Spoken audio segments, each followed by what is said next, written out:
जिला झरियागौड़ कल्याण कमिटी पक्षरु दोल उत्सव पालित। संगठन सुदृढ़ हेले हक हासिल सहज हेब।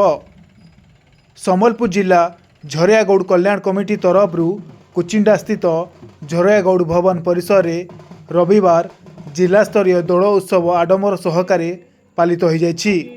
जिला सभापति बिरंची दरकांक सभापतित्व में होइथिबा कार्यक्रम में ग्राम्य उन्नयन, पंचायती राज और पानीय जल तथा स्थानीय विधायक रविनारायण नायक मुख्य अतिथि भाव जोग देथिले।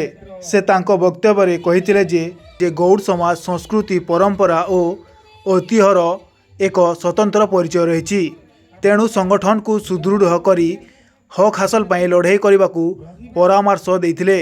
स्वतंत्र अतिथि भाव अंतर्जातिक पर्वतारोही जोगव्यास भोई, जिला कमिटी उपदेष्टा खुशीराम कौड़ी, जिला परिषद सभ्य दिव्यराज किसार, पूर्वतन काउंसिलर सुशील कर, पूर्वतन जिला परिषद सभ्य रुद्रप्रताप देव, जिला उपसभापति सनातन भैंसा, मदन मोहन भैंसा, सरोज परुआ, महिला सभानेत्री चिनुपमा भैंसा, जमुना राउत प्रमुख सम्मानित अतिथि भाव जोग देथिले।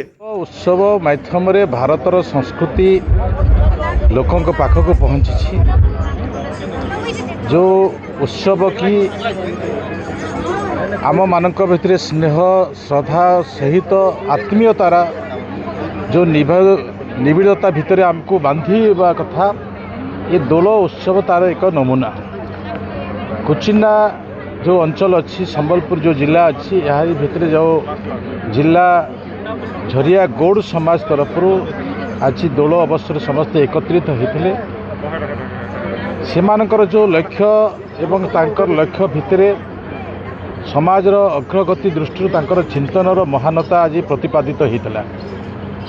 तारी भितर तांकर अनेक गुड़िए विषय अच्छी, जो विषय को सेमाने सरकार आज डबल इंजिन सरकार को सेमाने आवेदन करिसेंती। ता संगे संगे समाजर एकता दृष्टि जहाँ दोल उत्सव प्रेरणा मिले, राधाकृष्णकर सहयोगर जो बंधन थिला, से प्रकार बंधन को समाज भितर बांटिबा सहित कुचिंडा अंचल समस्त हृदय विराजमान करवा, ए प्रकार संकल्प भितर आज दोल पूर्णिमा शेष दरकार।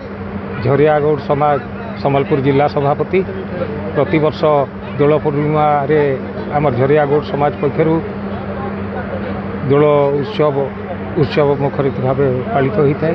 जेहेतु भगवान श्रीकृष्ण उत्तरदायक भाव आम संस्कृति रही, परंपरा रही, जे दोल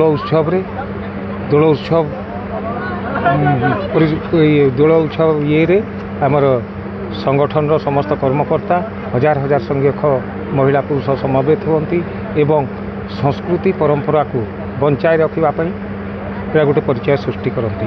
एवं विगत दिन में भी तार इतिहास रही। आज यही भव्य मनोरम कार्यक्रम संबलपुर जिलार 9टी ब्लॉक, झारसुगुड़ा जिलार 3टी ब्लॉक, देवगढ़ जिलार तिलेगणी ब्लॉक एभली कर्मकर्ता माने सामिल होते।